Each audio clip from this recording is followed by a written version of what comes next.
Entonces, ¿qué? ¿Lista para la siguiente semana? Lista para la siguiente semana. Después de una semana de malas noticias con la derrota del América, estoy lista para tener White Paper Live. Vamos a Viendo para adelante, Carla, viendo para adelante. viento para adelante. Arriba y adelante. No, vamos a tener el martes que entra en el auditorio de Viva, que está pues entre Reforma y Periférico. Vamos a grabar el podcast en vivo por segunda vez. Por segunda vez. Lo hicimos el año pasado en un auditorio chiquito, que eran 30 personas. Ahora tenemos uno de 100 personas. Y digo, afortunadamente ya prácticamente se acaban los lugares. Todavía nos quedan algunos, pero poquitos. Si alguien quiere comprar boletos, ¿dónde los puede comprar? Ahí va a estar la liga aquí en el podcast, sino que nos manden un mensaje. Pero sí, la idea es que tengamos, como igual que el año pasado, que enseñemos como que el behind the scenes de lo que pasa para grabar el podcast y que tengamos una sesión de preguntas y que interactuemos con la gente pues, que le gusta escuchar este podcast, ¿no? Sí, sí. Y después nos quedamos como un coctelito, ¿no? Exacto, algo para convivir ahí. Muy bien. Entonces, bueno, pues muy Oye, emocionados de verlos la próxima semana.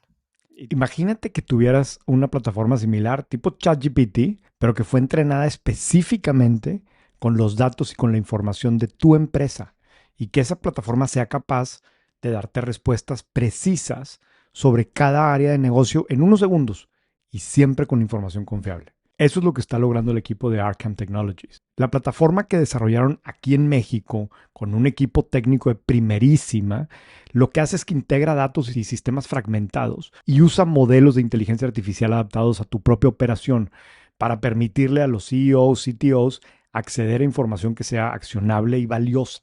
A ver, estamos viviendo en una etapa en la que tener acceso oportunamente a información puede hacer toda la diferencia en los resultados de una organización. Por eso una solución como la que ofrece Arkham se convierte en un activo incomparable. Entre los miles de refranes e ideas de Warren Buffett, hay una que es especialmente poderosa y sobre todo por lo sencilla que es. El riesgo viene de no saber qué estás haciendo. Tú no puedes darte el lujo de no saber qué estás haciendo. La información está dentro de tu propia empresa. Arkham te ayuda a convertirla en algo que realmente te genere valor. Y tú como ex Harvard, ¿cómo estás viviendo el drama? Mira, yo creo que yo aprendí una frase de Yuval Noah Harari, que dijo: "Tenemos que tener la capacidad de sostener 2 verdades al mismo tiempo", ¿no? Entonces, a ver, para los que no sepan, el drama de Harvard va así, ¿no? El presidente Trump en Estados Unidos ha estado de verdad centrando y dándole duro y dale a la Universidad de Harvard, diciendo que tiene un problema muy grande de antisemitismo y que por eso les canceló los fondos federales, que es un montón de dinero que se usaba principalmente para investigación y desarrollo, que es pues la principal función de las universidades, además de la enseñanza y sobre todo de una universidad del calibre de Harvard. Y la última fue que la semana pasada hizo una orden ejecutiva diciendo que le cancelaba a Harvard la habilidad de poder emitir visas de estudiante. Entonces, básicamente que todos los estudiantes internacionales que iban a empezar o los que ya estaban enrolados, pero tenían que renovar su visa para el siguiente año académico, pues ya no podían tomar clases en la Universidad de Harvard, por lo menos no de manera presencial, porque el gobierno le había prohibido la capacidad pues de gestionar visas de estudiante a la universidad. Esto es algo súper agresivo, fue la única universidad que se lo hizo, porque evidentemente los trae entre ceja y oreja, porque Harvard no se ha dejado, la verdad, intimidar por el presidente Trump. Claro. Inmediatamente después, o sea, la escuela de derecho de Harvard es una de las mejores del mundo mundial. O sea, ahí están los abogados que han abogado que han defendido desde a O.J. Simpson hasta jueces de la Suprema Corte, etcétera, etcétera. Y creo que no tardó ni 2 horas para que, y no soy abogada y seguramente me voy a equivocar en todos los términos legales, pero para que consiguieran un estilo pausa en esta prohibición hasta que el juicio, que apenas va a empezar, tuviera un veredicto final, ¿no? O sea, entonces, mientras tanto, los estudiantes pueden seguir teniendo sus visas. Eso es lo último que yo me enteré. Entonces, yo creo que va a ser un largo camino. yo pensaría que es mucho más propagandístico lo que está tratando de hacer el presidente Trump, porque al final del día, pues los estudiantes van a seguir yendo. Pero, como dice Yuval Noah Harari, al mismo tiempo puedes tener dos verdades al mismo tiempo. Y Harvard y muchas otras universidades sí tienen un problema de antisemitismo, sí tienen un problema de haber recibido demasiados fondos de muchas naciones árabes que vienen con strings attached, ¿no? Entonces, las dos cosas son ciertas al mismo tiempo. Creo que la respuesta fue totalmente desproporcionada y que Trump lo está usando el antisemitismo como una vil excusa para, para molestar, ¿no? A una institución que lo ha cuestionado muchísimo en cosas que debe de ser cuestionado. Claro. Digo, si te metes a ver a mí ya sabes que me gusta meterme a ver qué está diciendo él en Truth Social y qué le están contestando sus fans ahí. Y este es el tipo de cosa que funciona súper bien Claro. con esa audiencia, ¿verdad? Se nos olvida eso, que él está haciendo un show para una audiencia que le encanta este tema. Pero sí me interesaba mucho tu punto de vista porque pues efectivamente el origen de esta posición, o al menos la excusa de esta posición en contra de Harvard, pues hace sentido, ¿verdad? Pero luego las medidas y el tono y todo, pues es lo que lo saca de proporción y el hecho que lo haga como personal pero pues es un espectáculo. No sé si viste lo que publicamos hoy. Realmente es una nota del New York Times, pero del taco trade, ¿No? de cómo en los círculos de analistas y de inversionistas se está poniendo de moda este término de taco trade, que significa Trump always chickens out. Entonces, de cómo las bolsas, cada vez que Trump dice algo, se caen y a los no sé cuántos días que Trump se echa para atrás, explotan, ¿no? Entonces, como que ese patrón ha pasado suficientes veces en lo que va del año como para identificar lo que esa es una oportunidad de inversión, el taco trade. Cada vez que Trump dice algo o amenaza algo, va a terminar despegando después porque se va a echar para atrás, ¿no? Claro. Entonces, bueno, es un Sí. espectáculo. Es un espectáculo esta cosa. Pero bueno, vamos a darle. Empiezas tú con el tema del maquillaje en México.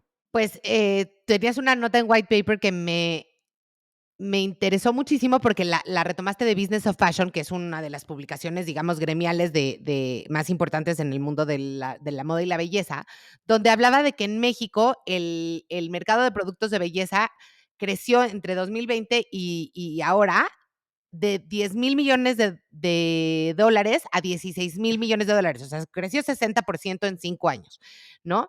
Y obviamente esto está beneficiando a retailers como Sephora y el Palacio de Hierro. Sephora abre entre 7 y 10 tiendas nuevas al año, lo cual, o sea, es interesante porque en el Palacio y en Sephora solo se venden marcas premium o ultra premium, ¿no? Y hablaba también de las marcas mexicanas, porque típicamente las marcas que destacaban en estas tiendas eran marcas, obviamente, americanas, francesas, de otros países, pero ya también hay marcas mexicanas que están haciendo las cosas muy bien. Una de ellas es Sareli Sareli, que me platicabas que tú conoces bastante bien y que, como muchas marcas de hoy en día, su éxito viene en gran parte gracias a todo su comunicación en TikTok, ¿no? Y bueno, a esto creo que hay que aumentarle que Ulta, una cadena que está como entre Sephora y las cadenas menos premium, porque tienen tanto ultra premium como productos más del canal de consumo masivo, ya anunciaron que van a abrir en México de la mano de Grupo Axo. Aparte, DAX de Grupo Carso están abriendo cada vez más tiendas. DAX se parece un poquito más a Ulta en el sentido de que hay muchísimas marcas más accesibles, muchas marcas nacionales de las que antes encontrabas en los tianguis, ¿no? Que te Sí, tenías que ir como a comprar en los tianguis y las encuentras en DAX, que son de muy buena calidad. Entonces, como que la industria del maquillaje y la belleza en México, no solo desde el punto de vista de retail, sino también desde el punto de vista de la fabricación y la creación de marcas, está teniendo un momento muy interesante. sí. Ese punto que dices de creación de marcas como tal, el artículo lo enfatiza bastante, de cómo están jugando un rol pues interesante, marcas nuevas mexicanas que justamente aprovechan el tema de social media para encontrar, más que iba a decir como que clientes, pero más como una audiencia que luego convierten en clientes.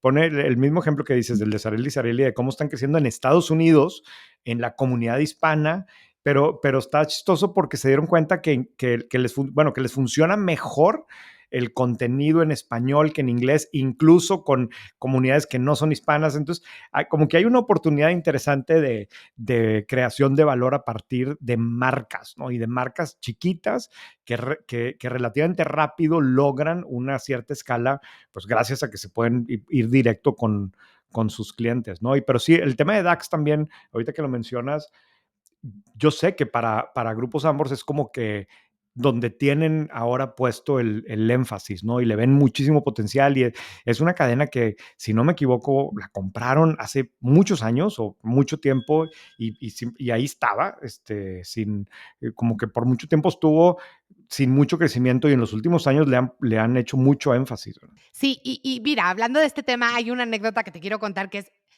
a mí me parece súper divertida. Hay algunas marcas nuevas, como tú dices, Sareli, Sareli, y hay otras marcas que son de nuestras abuelitas. Hay una marca que se llama Prosa. O sea, imagínate qué poco sexy el nombre seguro quiere decir Productos S.A. o algo así, ¿no? Y es una marca que típicamente se vendía tanto en el canal informal como en las pequeñas tienditas naturistas o tienditas como de, ya sabes, de mom and pop retailers. Y hace unos años el maquillista Jeffree Star, que es como un super influencer, vino a México, no sé por qué, y entonces probó este rímel, que además creo que está hecho como de hueso de mamey o algo así, y dijo, wow, este rímel es lo máximo, nunca había visto algo así, y se súper agotó y empezaron a también exportar, ¿no? Entonces, O sea, eh, jabón sote para efectos prácticos. exacto, el fenómeno jabonzote, tal cual. Qué grueso. Muy bien, a ver, yo traigo una nota que de hecho publicamos en White Paper sobre Bosch, esta empresa alemana que está en México y tiene una presencia importante. Y hablamos de ella por dos razones, ¿no? Me buscó a mí la empresa para que me querían contar que están con unos 70 años, pero a diferencia de otras multinacionales, compartieron mucha información, que no suele ser el caso, ¿no? Del tamaño del negocio que tienen en México y de lo significativo que es México para el resto de la empresa. Y wow, o sea, me impresionó mucho. A ver, nomás como contexto, Bosch es una empresa alemana que tiene, no sé, es como de 1800 y tanto, tiene muchísimos años. Están en México desde 1955 y hacen de todo tipo de cosas. Su negocio principal, y creo que mucha gente los ubica porque hacen componentes para vehículos, tipo las bujías, hacen muchos componentes que van relacionados con sistemas eléctricos, los limpiaparabrisas, hacen todo tipo de piezas que van adentro de un vehículo, hacen refacciones que luego las usan en los talleres, entonces como que ese es su negocio por mucho más grande, pero luego también en los últimos años ha venido creciendo con electrodomésticos y tienen lavadoras y secadoras y refris, aquí en Monterrey están haciendo una planta de refris gigantesca, y luego ahora también tienen sistemas relacionados con energía y hace cuenta hacen todas las baterías que usan las bicis eléctricas, ¿no? Es como que un negocio que pues, no se nos ocurre, pero los hacen aquí. Y todas estas líneas de negocio tienen fábricas en México. Todo está completamente integrado para Estados Unidos. Un poco para darle contexto, el año pasado generaron 76,500 millones de pesos de ingresos. Eso es más o menos del tamaño de Kimberly Clark y no está tan lejos de Alsea, por ejemplo, ¿no? Si lo Ujú. quieres comparar con empresas mexicanas que están más o menos en la industria, Mave, por ejemplo, que se parecería un poco, aunque está más obviamente en la parte de electrodomésticos, tuvo ventas por encima de 90,000 millones. O sea, sí está más chico que Mave, pero no está tampoco tan lejos, ¿no? Nemac, que hace componentes para motor, está como en 90,000 millones de pesos también, ¿no? Ahora, el otro tema por el cual quería yo hablar de esta empresa es porque cuando me puse a hacer la investigación, me sorprendió mucho y es un tema que en Europa sabemos que existe, pero aquí el 93% de las acciones de esta empresa las tiene una fundación de beneficencia. O sea, es una empresa que técnicamente el dueño es una fundación que usa los dividendos para temas de beneficencia. De hecho, como side note, es como que uno de los principales donadores en beneficio de la comunidad de Ucrania ahorita con la guerra, ¿no? Por ejemplo. Órale. Entonces, Y tiene todo eso. veíamos, me acuerdo cuando hablamos de Rolex, que Rolex también Rolex también lo controla una fundación, IKEA lo controla una fundación, aunque luego hay cosas, estructuras medio raras que a veces no es realmente una fundación de beneficencia, sino más bien un tema fiscal y etcétera, pero es una estructura, Lego también, Novo Nordisk, todas esas son empresas europeas que las controlan fundaciones. Pero en el caso en particular de Bosch, hace cuenta que está, el 93% de las acciones las tiene una fundación, el otro 7% los tiene los descendientes del fundador, del señor Bosch, que pues imagínate, ya son muchas generaciones, pero ahí tienen el 7%. Ese 7% sí vota, ese 7% tiene algo así como el 7% de los votos, ¿no? No es exactamente igual, pero algo así. Pero el 93% de la fundación no vota. O sea, la fundación solamente pues, es dueña de las acciones, recibe el 93% de los dividendos, pero no tiene nada que ver con la dirección de la empresa. La O sea, dirección la de la familia, los descendientes de los descendientes son los que siguen controlando las No, decisiones, aunque no, no no, no. trabajan ahí. No, los descendientes tienen el 7% y tienen el 7% del voto. Y entonces, Todo ¿quién el qui resto quién del voto vota?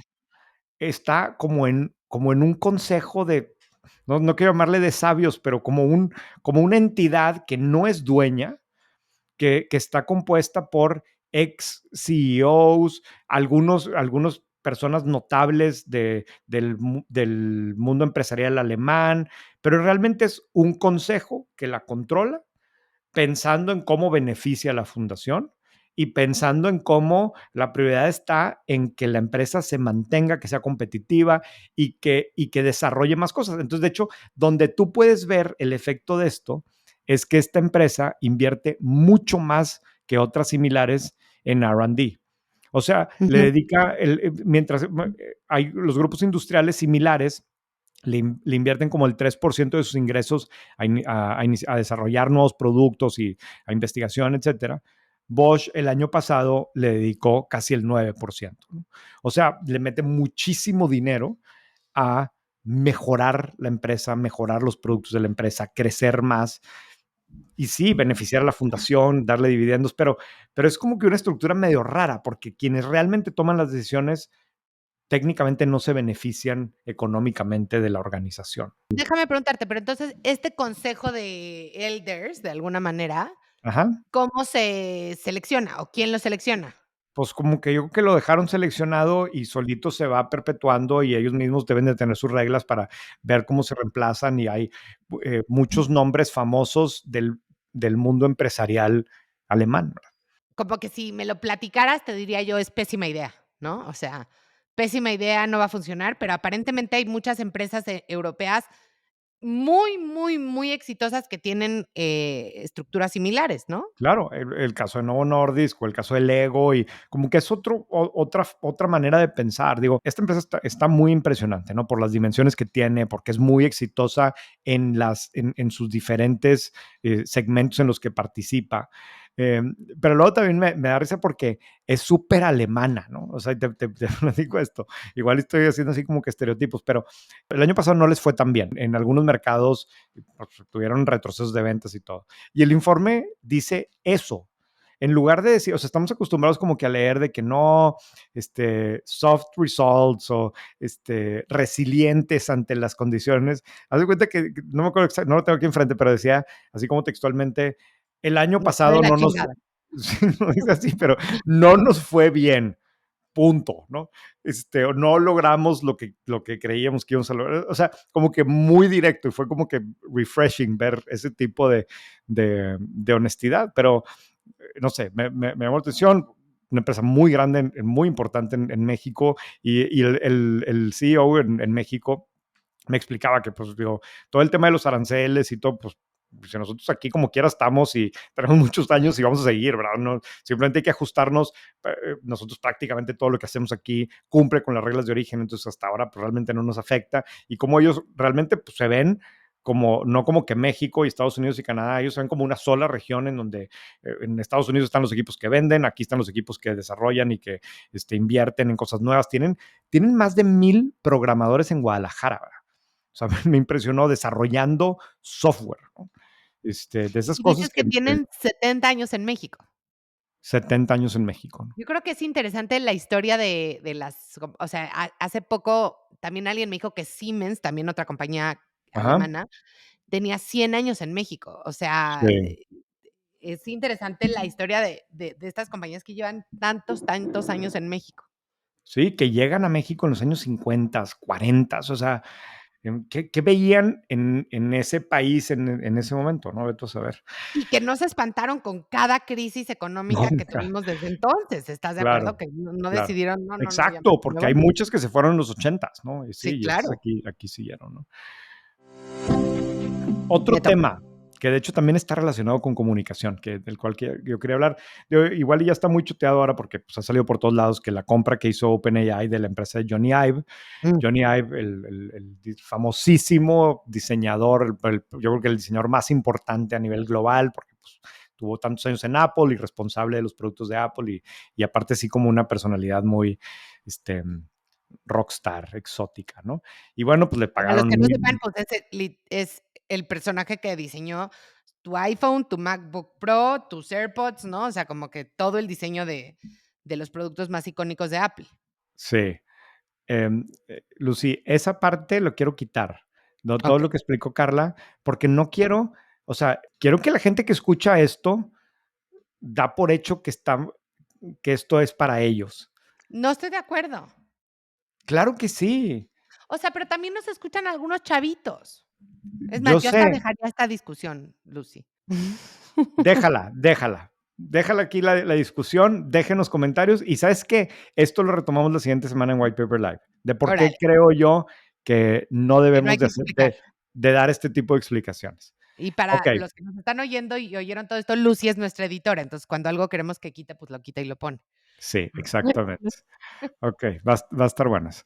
Total, regresando aquí a este punto, OpenAI compra la empresa, que es una empresa, y digo empresa entre comillas, en el sentido de que realmente no está generando nada todavía. Es un equipo de 55 personas, ¿Es un muchos despacho de diseño? exacto, y muchos relacionados con Apple, con toda la credibilidad del mundo. Entonces, otra vez suena así más bien como una especie de acqui-hire.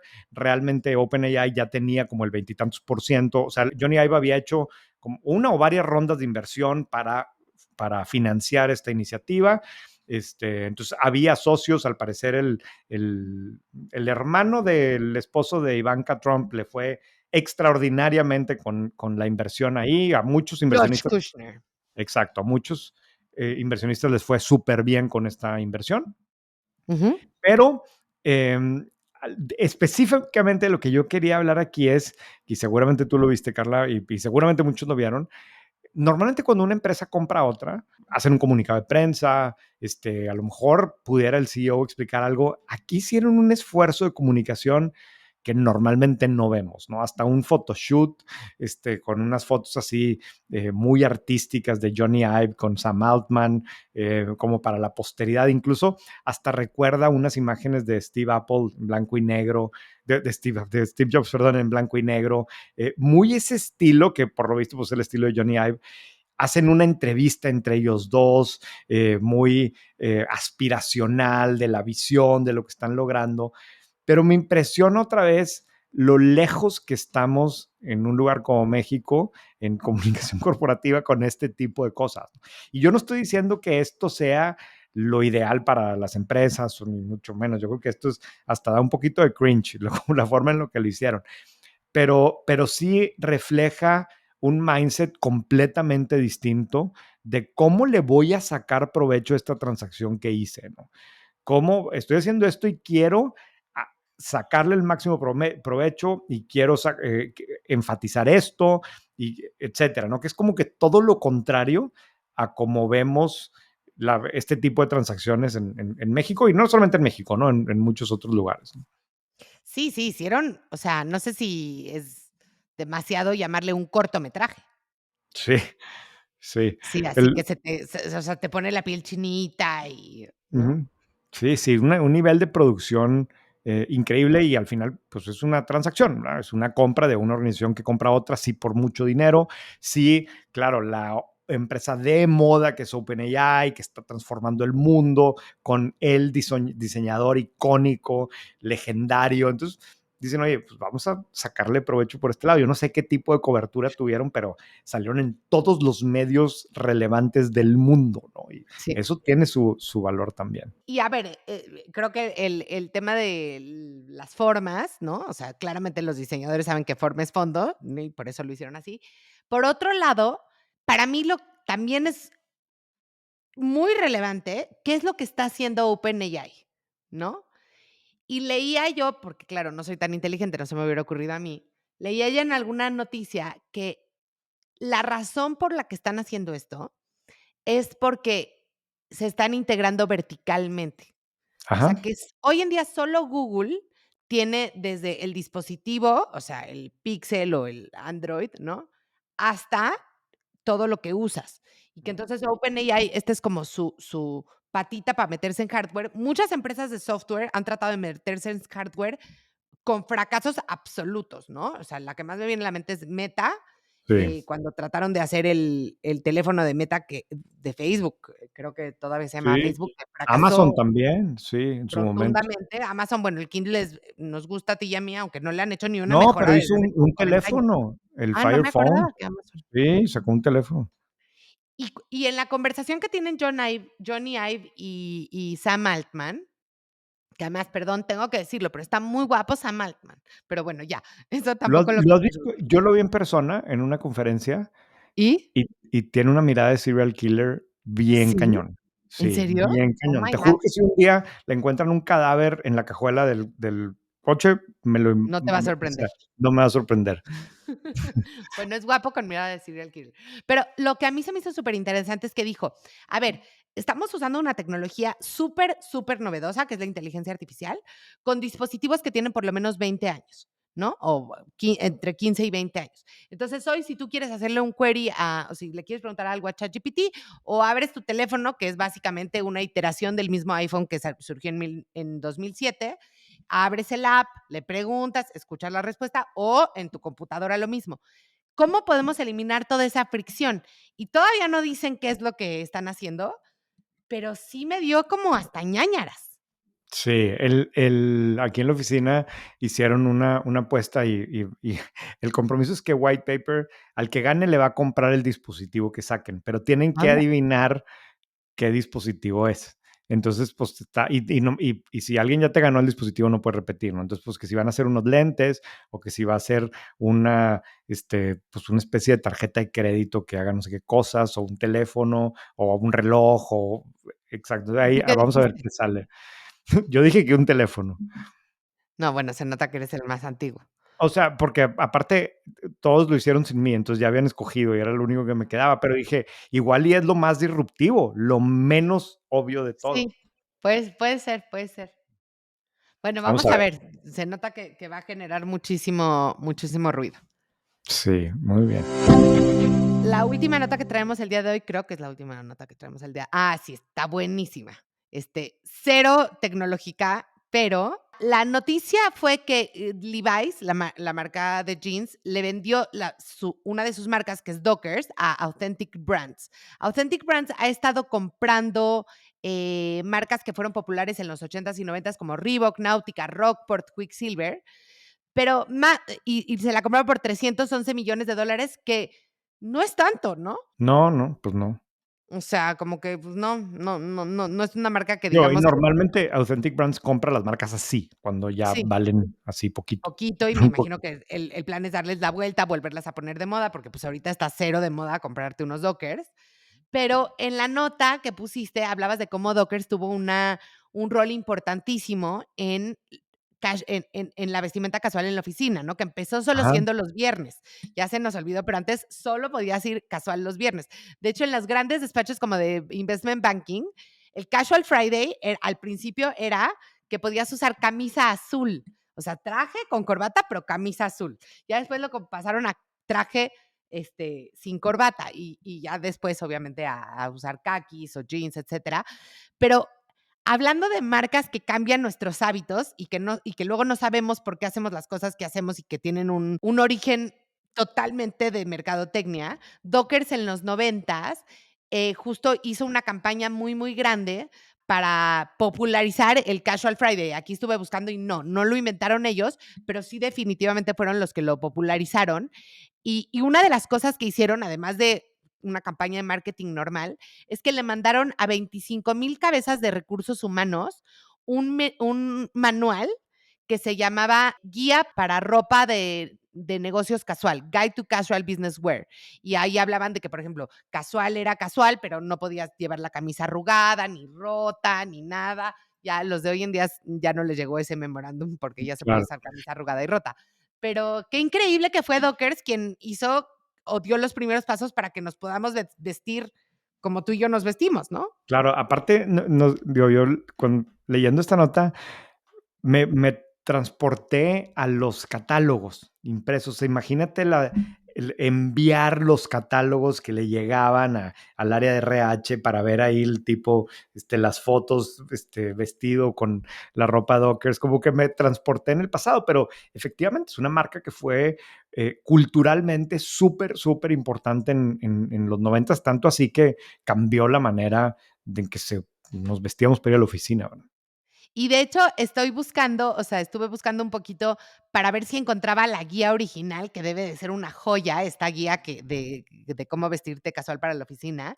Si alguien sabe dónde la podemos encontrar, así en una búsqueda rápida no la logré encontrar, debe ser una joya. Claro, claro, es una chulada. La duda de la semana. Ahora yo tengo una duda. Probablemente vieron, y también lo pusimos en White Paper esta semana, que el presidente de BBVA vino a México y dijo que en la inauguración de la reunión anual de consejeros regionales, anunció que entre 2025 y 2030 van a invertir en nuestro país 100,000 millones de pesos. 100,000 millones de pesos. Son muchos ceros, ¿no? Es una cifra muy, muy grandota. Evidentemente es una cantidad que Son, van a invertir en, son 5 billones de dólares. ajá, más o menos, sí, que lo van a invertir a lo largo de los siguientes 6 años. Ya lo hicieron antes también así, en el 2019 dijeron que iban a invertir, creo que en ese entonces era 60,000 millones y al final fueron 80,000 millones y bueno, así es como lo vienen haciendo. Pero yo leía la nota y, ay, híjole, me entró una duda existencial. Como que por un lado, ya les gustó a las empresas anunciar que mejor como que juntan todas las inversiones en un solo anuncio, entonces sale un número mucho más grandote, en lugar de decir este año vamos a invertir tanto, oye, en los siguientes 6 años, pues si sumas todo, se va a ver mucho más grandote y sí ha sido un poco la tendencia también con las mañaneras y a juntar ese tipo de cosas. Pero cuando una empresa, vamos a agarrar el caso de Walmart, ¿no? De Walmex, que también no me acuerdo qué cifra dio, pero también una cifra así gigantesca, ¿no? Y dice, voy a hacer una inversión así, pues normalmente entendemos que lo que van a hacer es que van a construir tiendas, ¿no? O sea, van a crecer su footprint y entonces eso significa que en algunos casos van a tener que comprar tierra o van a tener que rentarla y van a construir y van a adecuar las naves y van a remodelar tiendas y van a comprar inventario y van a contratar gente. O cuando una empresa de otro lado dice, voy a hacer una fábrica nueva, pues eso, dice una cantidad de dinero porque dice, voy a comprar la tierra o la voy a rentar y voy a traer los equipos para las líneas de producción y me voy a gastar tanto dinero en la contratación y la capacitación de los equipos. Como que es, o al menos desde mi punto de vista, un poco más claro en qué se va a invertir. Y mi gran duda es, ¿en qué invierte BBVA? Porque, o sea, si tú sacas esta Claro, cantidad. porque no es que van a invertir en abrir sucursales por 11,000 por 100,000 millones de pesos, ¿verdad? No, exactamente. O sea, O ¿qué poner significa? 100,000 millones de pesos de cajeros automáticos nuevos. Pues no, ni construir un edificio nuevo como el que tienen Reforma. O sea, sí, tienen oficinas muy bonitas y en eso son inversiones de cosas nuevas, pero ¿qué significa esta cantidad de dinero para un banco? Y de hecho, ayer le hablé a un par de banqueros y pues todos como que no me sabían decir, porque sí, no, es que en tecnología, pues sí, o sea, seguramente desarrollar aplicaciones nuevas y una plataforma nueva y cambiar pues requiere inversión. Ahí está claramente una parte de este dinero. Pero ¿qué más? O sea, de repente me da la impresión de que están metiendo no sé, las sillas nuevas que van a comprar, que como quiera iban a comprar, ¿no? O las laptops que van a comprar, ¿no? O sea, Sí, pero que eso es son como estos, gasto corriente, ¿no? O sea, eso es lo que necesitas normalmente para operar el negocio, ¿no? Oye, sí, vas a remodelar las sucursales, pues sí, pero, o sea, que no se nos olvide, el año pasado México contribuyó con 5.450 millones de euros de utilidad. Esta cifra que dicen que van a invertir es como 760 millones de euros al año. 760 millones de inversión versus 5.400 millones de utilidad. sí es como el 13%. No O sé, sea, yo no entonces, a ver, termino de tu entender. duda es si es puramente cosmético este anuncio y si, o sea, hasta están quedando mal al hacerlo, ¿esa es tu duda? No, a mí, o sea, me gustaría entender qué están incluyendo cuando dicen que van a invertir 100.000 millones de pesos. O sea, me queda claro que también es una forma de decir, sí, a ver, en este país me dio 5.000 millones de euros, tranquilos, voy a dejar 760 aquí. Bueno, ok, pues a lo mejor así lo podemos leer, ¿no? La utilidad que genera, porque es increíble el nivel de rentabilidad que tiene BBVA en México, porque le han entendido muy bien y se han vuelto sumamente eficientes y en cómo incorporan la tecnología y cómo han crecido y crecido y crecido sin parar de crecer los últimos 15 o 20 años. Y entonces dicen, bueno, pues nos va tan bien, pero no se preocupen, voy a dejar aquí 760 millones cada año, ¿no? Ok, o sea, no sé si eso es lo que quieren decir con este comunicado. Si alguien sabe que incluye 100.000 millones de pesos de BBVA para los siguientes 6 años, pues creo que Déjenos saber. sería interesante. El deep dive de hoy, Carla, tú haz la introducción. El deep dive de hoy se trata de negocios aburridos. Y lo que quisimos hacer de este tema, que René estaba totalmente en contra de que le pusiéramos este tema, este título. Él quería que se llamara negocios tradicionales o algo así súper, mucho más aburrido que llamarle negocios aburridos. Menos marketeable, sí, lo reconozco. La verdad. Pero, a ver, pues, primero, la mayoría de los negocios son negocios aburridos. ¿Estamos de acuerdo? El 99.9 a ver, en la definición de lo que vamos a hablar ahorita, que pues obviamente son los negocios normales, ¿no? Por así ponerlo. Normales. O sea, no es O ser más bien, influencer. ¿cuáles serían los no aburridos? A ver, exacto, vamos a definir. Negocios aburridos para mí es un negocio que tiene poca innovación en su core, o sea, que es una industria conocida, establecida, con poca innovación, te digo, en el core. No digo que no hay innovación en Como categoría. como categoría, ¿no? Donde pensarías que por lo mismo es difícil hacer mucho dinero, es relativamente sencillo, por ejemplo, abrir una pastelería, ¿no? O abrir un negocio de reparación de aire acondicionado, ¿no? Creo que la prueba del ácido es a los que los venture capitalists no se les acercarían, pero ni de casualidad, que no tienen ningún término así como Bitcoin, inteligencia artificial, SaaS, ¿no? En su core, en su corazón. Y que lo interesante de estos negocios es que tienen algo que sí es muy sexy, que es que generan, bien manejados, obviamente, pero bien manejados, estamos redescubriendo, ¿no? Que generan un montón de cash. En un momento donde muchos de estos negocios ultra mega sexys, pues no generan cash, ¿no? En un momento, más bien, casi siempre. Casi siempre. Sí, o sea, a mí me gusta más bien empezar del otro lado, como que estamos muy acostumbrados y sobre todo eso es parte culpa de nosotros en los medios pero no solamente White Paper, sino en general los medios, de hacer mucho más énfasis en la startup, la empresa nueva, la que está usando tecnología para rediseñar cómo se hacen las cosas, lanzando cosas muy innovadoras que nunca se nos hubieran ocurrido. A veces instituciones financieras más grandotas, los JP Morgans del mundo entran en estas categorías de cosas que llaman mucho la atención, los Amazon, que ya son gigantescos, pero que son como que las que terminan ocupando más nuestra atención en general por todo lo que pasa, porque crecen a veces muy rápido, porque llegan a unas dimensiones increíbles, etcétera. Pero también la realidad es que pues eso no es lo común, ¿verdad? Lo común, el 99.9% de los negocios no entran ahí, son negocios, por eso yo no, más que llamarles aburridos, porque en muchos de esos casos sus dueños sí no están aburridos, pero son los normales, los tradicionales, lo que normalmente no tiene ritmos de crecimiento espectaculares, normalmente no tiene márgenes increíbles, sin embargo, con ciertas cosas o moviéndole o hay estrategias bien interesantes y es un poco de lo que queremos hablar hoy. Sí, y a ver, en los últimos meses he estado yo leyendo artículos tanto en el Wall Street Journal como en el New York Times y también oyendo anécdotas de que estos negocios están teniendo una especie de boom por varias razones. Primero, creo que hay como tres tendencias de las que me gustaría hablar. Una es, y que tenemos mucha más información de Estados Unidos, pero ahorita vamos a hablar de la información que tenemos en México. La primera es que la mayoría de estos negocios son operados por sus dueños, que son en general baby boomers que están por retirarse.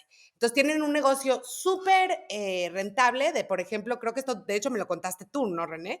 De limpieza de piscinas. Ujú. Y entonces ganan súper bien y, y de pronto sus hijos no se quieren dedicar a la limpieza de piscinas, pero de ninguna manera. Y entonces hay como todo hay una tendencia importante de muchos negocios que se están poniendo a la venta porque la siguiente generación no los quiere operar, porque, pues no sé, quieren tener trabajos más sexys. La segunda tendencia es que los fondos de private equity, y lo hemos platicado un par de veces aquí, se han dado cuenta que, oye, a ver, si agarro y compro 16 negocios de reparación de aire acondicionado y hago un roll-up de todos ellos, pues puedo ya generar una empresa muy grande con flujos de efectivo muy interesantes, ¿no? Y entonces, pues eso también se vuelve muy sexy para otro segmento de compradores. Y la tercera es que en los programas para obtener visas en Estados Unidos empiezan a haber despachos que justo te ayudan, en vez de que inviertas en un proyecto inmobiliario o así, de que inviertas en uno de estos negocios y lo operes y puedas tener una visa de trabajo en Estados Unidos siendo ciudadano de otro país. Ahorita que te estaba escuchando, Carla, me acordé de un empresario mexicano que entrevisté. Déjame busco el dato porque no lo encuentro aquí, pero que estaba justo buscando oportunidades en España, estaba más bien comprando empresas en España que se especializaban en sistemas, más bien en las empresas que se especializaban en revisar los sistemas antiincendios de los edificios. Que resulta que, bueno, pues eran como que negocios así, mom and pop, chiquitos, este, operados por a veces la persona de primera generación y que tenían una serie de edificios a los que les iban a dar ese servicio de estar revisando sus sistemas y como recertificándolos.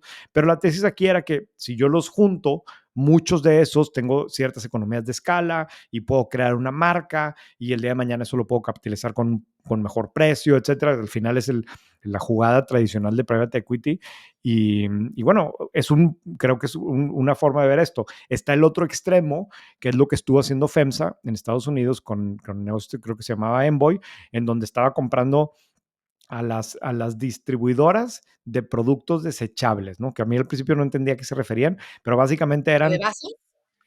o sea, las empresas, imagínate Dunder Mifflin en The Office. O sea, iban y compraban. Thunder Mix. Oh, no, Carla, voy a colgar ahorita y vamos a dejar de grabar este podcast si no sabes lo que es Dunder Mifflin. Ya no Dunder vas a ser mi Mifflin amigo nunca ya no jamás. voy a ser tu amigo nunca. O sea, necesitas ver The Office porque eso es realmente importante para tu vida. Pero bueno, Ok. son negocios, en este caso, negocios que venden desde las toallitas desechables para secarte las manos en los baños hasta platos desechables, pero hacia clientes que tienen una compra recurrente, ¿no? Y todo tipo de productos mucho Claro, a la relacionado escuela. con limpieza, sí, a oficinas, etcétera, ¿no? Y como que los negocios, ahí sí para que veas que son los más aburridos del mundo.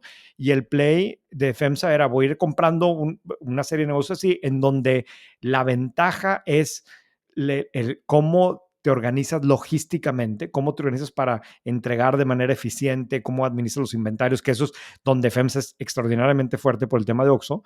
Y bueno, pues y no me acuerdo, hace cuenta que en 3 años fueron y compraron miles de negocios, algunos chiquitos, unos medianos, otros grandes, y al final terminaron con una organización bastante grande, que luego se la vendieron a un fondo de private equity más grande, Wow. ¿no? Entonces, Claramente ahí hay oportunidades, pero cuando propusiste este tema, me fui a buscar una base de datos que desarrolló el equipo de Tucán, que es extraordinariamente interesante, que básicamente junta toda la información que tiene el INEGI de los diferentes negocios en México, ¿no?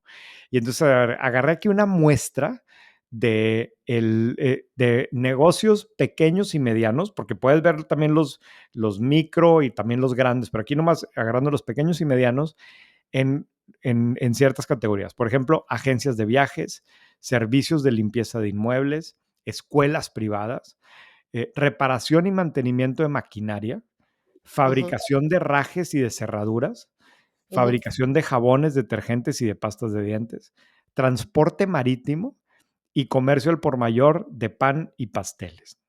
¿Qué más tradicional que esta lista que te hice, no? O sea, vamos a platicar un poquito la información, pero de verdad es súper valiosa. Ojalá, o sea, esta información como la presenta Tucán, yo le decía a René que yo no me imaginaba que en México hubiera este nivel de granularidad de la información, que es fantástico. Por ejemplo, agencias de viajes. Agencias de viajes, ellos cuentan que hay 102 agencias de viajes medianas. No sabemos exacto, yo creo que lo hacen por ingreso, pero una agencia de viajes mediana venden 77 millones de pesos al año con un margen de 46%, ¿ok? El ingreso por empleado es 861,000 pesos y el margen por empleado es 396,000 pesos. Ahora, uno pensaría que en 2025 que estamos, las agencias de viajes van para abajo. Y sin embargo, tanto tú como yo, antes de empezar el podcast, hablamos de que un negocio que todo mundo juraba que ya se acabó. Ese sí ya se acabó. Los dos conocemos a gente que tiene negocios sumamente rentables de agencias de viajes ultra especializadas, o en viajes de graduación, o en lunas de miel, etcétera, o en reuniones familiares de la abuela cumple 90 años y todos nos queremos ir a las estacas o lo que sea.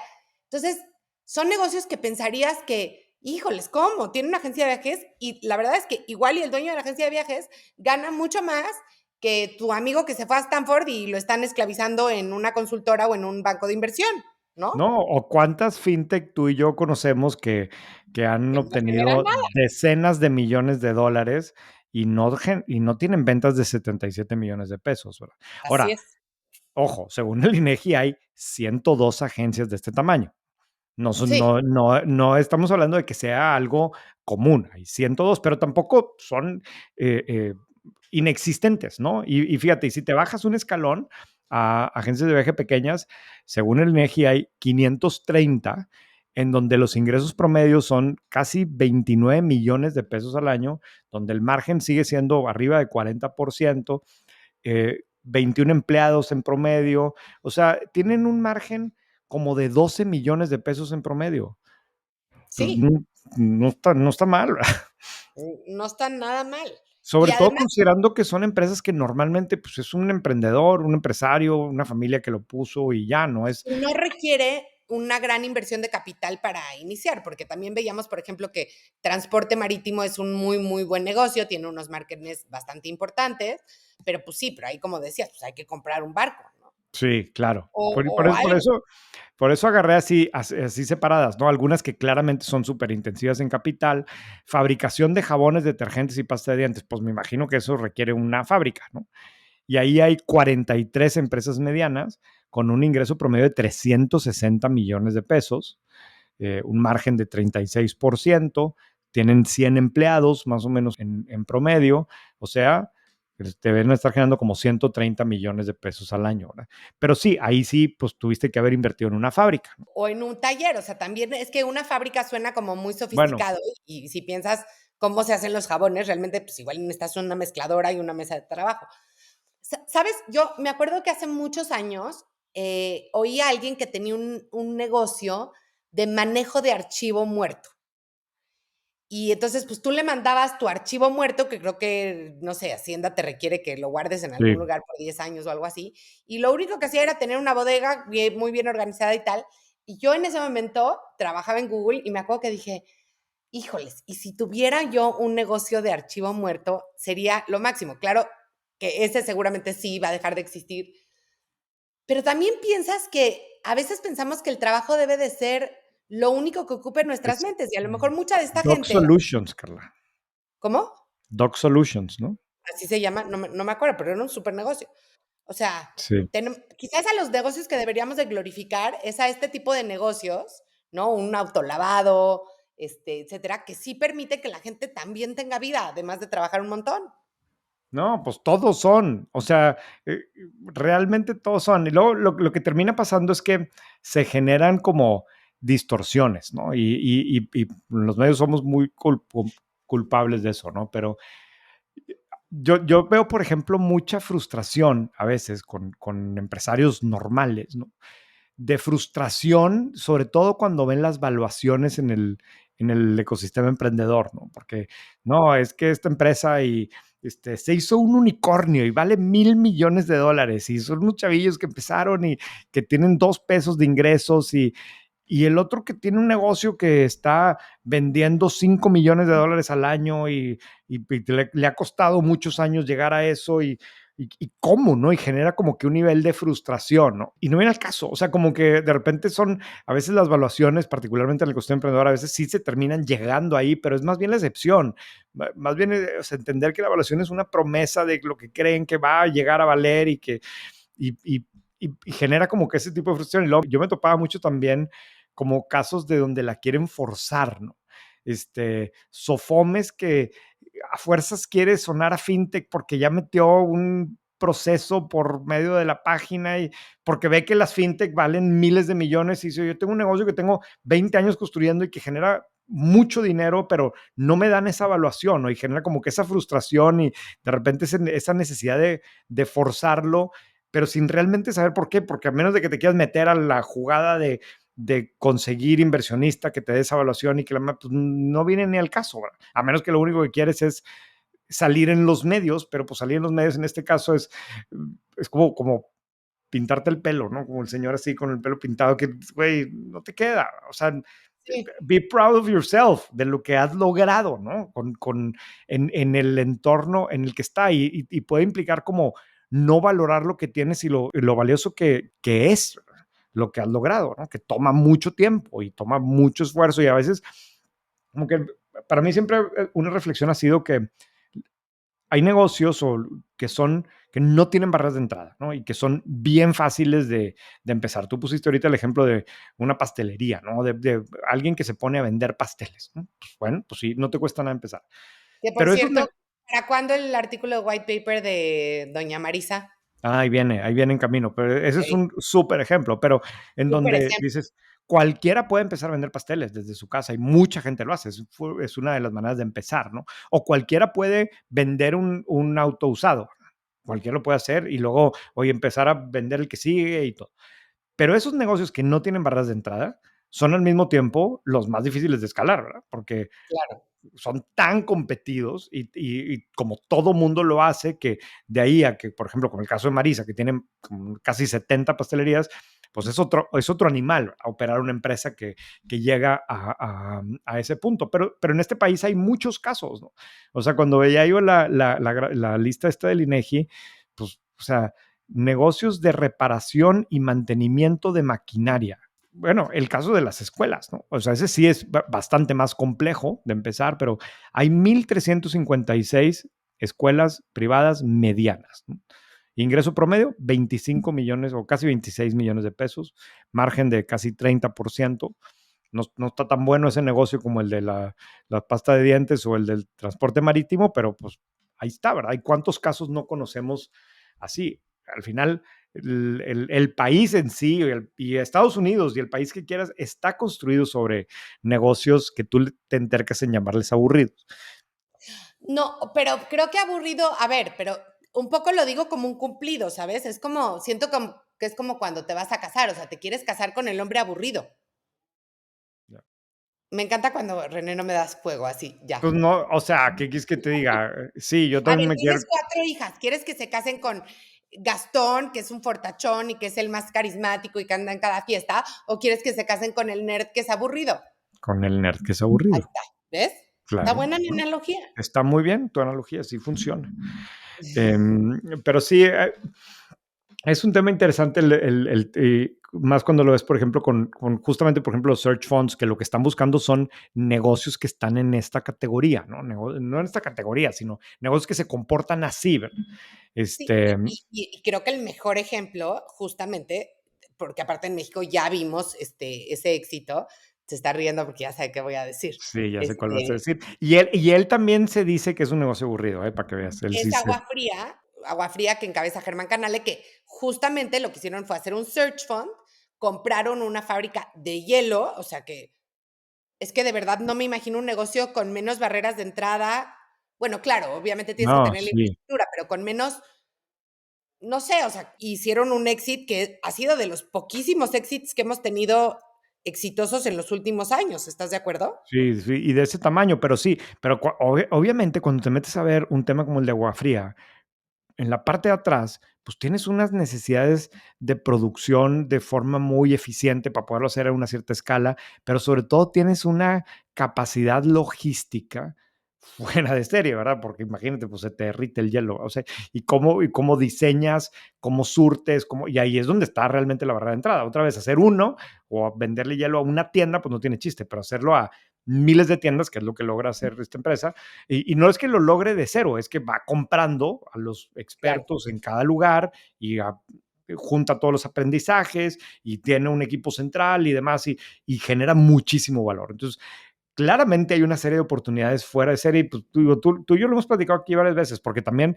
lo trae de moda el Wall Street Journal y estas notas de Stealthy Wealthy, ¿no? Y de el que hace los tapetes para los vehículos, ¿no? Estos de así de hule, ¿no? Y pues como el güey es una empresa de $1,000 millones de dólares o no sé cuánto, y es donde realmente se está generando valor en este país y en todos los países. No digo que no esté sucediendo en las fintech, ni que en los startups en general o en las empresas más flashy, pero donde verdaderamente o donde históricamente se ha generado más valor es en los negocios pues más bien tradicionales. Bueno, tú hiciste una encuesta buenísima en el white paper de qué día fue, del martes, me parece, de que si te pudieras quedar con una empresa mexicana, ¿con cuál te quedarías? Sí, ¿No? sí. Mañana, Y eras, mañana, mañana va a salir, no te adelantes, para los suscriptores de White Paper nomás. ok, para los suscriptores de white paper, está bien. Ahí va a salir la respuesta. Buenísimo. Y si tú compraras un negocio aburrido, ¿cuál comprarías? Bueno, pues, o sea, es que voy a hacer No qué trampa. empresa, no con nombre y apellido, sino en qué categoría. Pues yo compraría uno que tuviera una concesión, ¿verdad? O sea, en este país los Pues que ganan, los sí. que, los que se inflan en billetes son los que tienen una concesión de una carretera o para operar un aeropuerto o etcétera, ¿no? Ahora, fuera de eso, si fuera un negocio tradicional, pues en el que estoy, un medio de comunicación. Pero ese sí es muy sexy, ese no es aburrido. Y además la mayoría de Pues, los medios de comunicación no hacen dinero. O sea, yo creo que ahí tú has sabido hacer no, cosas muy interesantes que otros no hacen. no, bueno, pero bajo ese contexto, digo, la mayoría de los restaurantes terminan quebrando. O sea, pero hay algunos que funcionan muy bien. Pero bueno, ok, vamos a suponer que me bloqueas la categoría en la que estoy ya. Bueno, por supuesto, un tema educativo y específicamente en educación técnica. Ahí me gustaría estar.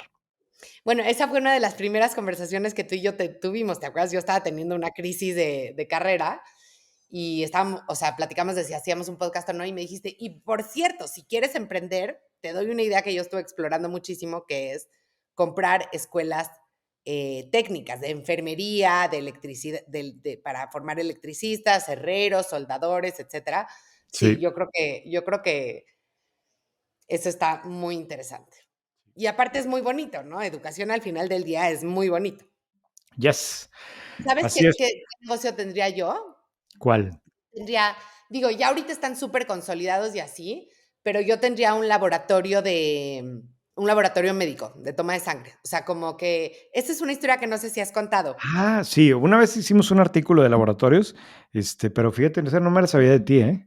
pero yo una de las mujeres que más admiro se llama Clara Lau y es una chava que estudió química farmacobióloga y debe tener, pues, la edad de nuestros papás, y hizo biomédica de referencia, y yo siempre que iba a biomédica desde que era chiquito, yo decía, qué padre negocio. O sea, llegas, sacas sangre, ¿no? Medio Sacas vampiro, sí, sonó eso. te comes un poquito. No, no Sí, es cierto. Pero bueno, pues mira, vamos ya a pensar, descubrí. porque yo nada más quiero estar en negocios sexys últimamente, entonces ya voy a pensar si invierto también en alguno no sexy. Pues es que, a ver, el tema es que muchos, o la mayoría de los no sexys, no aguantan inversión, Carla. No, No no. funcionan. Tienen que ser Algunos sí, owner operated, ¿no? algunos sí, los que son capital intensive, pues sí van a tener que tener inversión de algún tipo, ¿no? Pero no es no es lo normal. Muy bien. Y nada más para acabar, y creo que hay algo también muy romántico de hacer un negocio que, como dices, son la mayoría de los negocios. Entiendo que tenemos un sesgo los medios y sobre todo yo que estoy en el mundo de venture capital y así, pero hay algo romántico de hacer un negocio no con el único fin de eventualmente venderlo, ¿no? De Ah, hacer un sí, negocio para que te genere cash, para que a lo mejor se lo puedas heredar a tus hijos, que luego igual y no lo van a querer hacer, ¿no? Pero hay algo muy bonito ahí. sí, de acuerdo. Pues Muy vámonos a la bien, recomendación. recomendación. Esta semana queremos recomendar Revisionist History. Revisionist History es el podcast que a mí más me gusta. Es el único podcast que me gusta más que el de Acquired. Y, Pensé y que ibas a decir más que el nuestro. no, tú sabes que a mí el nuestro, por supuesto que me gusta, disfruto mucho hacerlo, pero yo no me puedo ir, entonces pues no me No sabes si funciona. te gusta. Sí, no me funciona, ni modo que me oiga yo otra vez cuando voy camino a la oficina, ¿no? Pero el de Revisionist History es un podcast que a mí me encanta, tiene muchos años, tiene muchas temporadas, es un podcast bien raro que habla de temas muy peculiares. Pero para mí, mi gran sorpresa esta semana cuando estaba escuchando el episodio, siempre el episodio tiene un título bien raro, o sea, no te dice mucho, y de repente que van ya como a los 5 minutos que están hablando del podcast, y ni modo se los voy a arruinar para quien no lo haya oído, se trata de Bimbo. O más que, no es que se trate de Bimbo, se trata de un caso en donde una empresa de Bimbo Bakeries en Estados Unidos, tiene que demandar a un ex ejecutivo que se iba a ir a trabajar con un competidor. Y entonces, o sea, no es que se metan tanto al tema jurídico, ni mucho más, pero es como que se meten más al lado filosófico, en donde este ejecutivo tenía acceso a una receta que solamente 7 personas tienen acceso, ¿no? Entonces decían, a ver, o sea, él firmó un NDA, no, perdón, un non-compete, o sea, que no se puede ir a trabajar con la competencia. Mucha gente firma non-compete, pero en este caso, él realmente sabe algo que es increíblemente valioso para la empresa, ¿no? Entonces se trata de cómo un juicio de hace 15 años se terminó convirtiendo en un landmark case, que dicen los gringos, que es como que un referente de temas relacionados con propiedad intelectual, pues con los famosos non-competes en ese país, ¿no? Y como que no es normal que veamos casos de esta trascendencia en donde el protagonista es una empresa mexicana, ¿no? Entonces me sorprendió mucho cuando lo estaba escuchando. Es un episodio diferente y pues es un lado de las empresas mexicanas que no conocemos. Yo en algún momento, yo creo que fue en el primer año de White Paper, o en el segundo año por ahí escribimos la historia de cuando una empresa mexicana, que hoy se llama Grupo Icon, en ese entonces creo que era Casa Chapa, demanda a Walmart por incumplimiento del contrato, y es un caso legal también muy interesante, muy Que diferente, y marcó donde mucho le, precedente, por lo que y que leí en man, tu pequeño excerpt. exacto, y que fue súper significativo, y como que no son cosas tan comunes que vemos de empresas mexicanas en procesos judiciales en Estados Unidos de manera exitosa, ¿no? Entonces, Sí, sí se siento lo que recomiendo. Revisionist History es, yo solo he escuchado un episodio porque tú me hablaste y literal me dijiste, estoy llorando, lo tienes que escuchar, pero como que cuando lees de qué se tratan, ni uno suena bueno, pero tienen Deja, esta cosa de que ya que te envuelve, sí no, son buenos. deja tú, mira, el de esta semana, el de Bimbo está muy bueno, pero el de la semana pasada, para alguien que le interesa, es uno sobre los mapaches y por Así qué. que si nos equivocamos de domesticar perros en vez de ratas, ¿no? Exacto.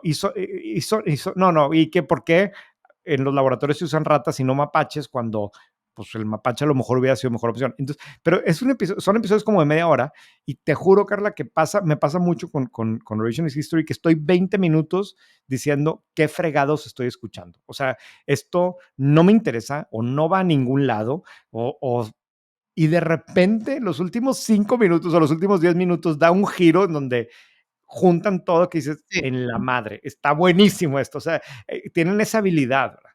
sí, En fin, sí. pues esa es mi recomendación de esta semana. Pues buenísimo. Pues René, nos vemos en persona el martes. Nos vemos el Este, martes. ¿Vas a En- traer gorras para la gente? ah, pues sí. Digo, Estaría buenísimo. no puedo llevar 100 gorras, pero déjame ver cuántas tenemos aquí. Me llevo muchas. Órale. Pues Ya me va está. a dar mucho gusto verlos a los que nos puedan acompañar en el podcast. Les recordamos, martes 3 de junio a las 4:30 de la tarde en el auditorio de Viva. No vayan a llegar así nomás porque ya no hay boletos. Hay poquitos boletos. Por favor, si quieren boletos, cómprenlos en la liga que va a estar aquí en los show notes. Muy bien, nos vemos la siguiente semana. Gracias, Carla. Bye. Bye. Imagínate que tuvieras una plataforma similar, tipo ChatGPT, pero que fue entrenada específicamente con los datos y con la información de tu empresa y que esa plataforma sea capaz de darte respuestas precisas sobre cada área de negocio en unos segundos y siempre con información confiable. Eso es lo que está logrando el equipo de Arkham Technologies. La plataforma que desarrollaron aquí en México con un equipo técnico de primerísima, lo que hace es que integra datos y sistemas fragmentados y usa modelos de inteligencia artificial adaptados a tu propia operación para permitirle a los CEOs, CTOs acceder a información que sea accionable y valiosa. A ver, estamos viviendo en una etapa en la que tener acceso oportunamente a información puede hacer toda la diferencia en los resultados de una organización. Por eso una solución como la que ofrece Arkham se convierte en un activo incomparable. Entre los miles de refranes e ideas de Warren Buffett, hay una que es especialmente poderosa y sobre todo por lo sencilla que es. El riesgo viene de no saber qué estás haciendo. Tú no puedes darte el lujo de no saber qué estás haciendo. La información está dentro de tu propia empresa. Arkham te ayuda a convertirla en algo que realmente te genere valor.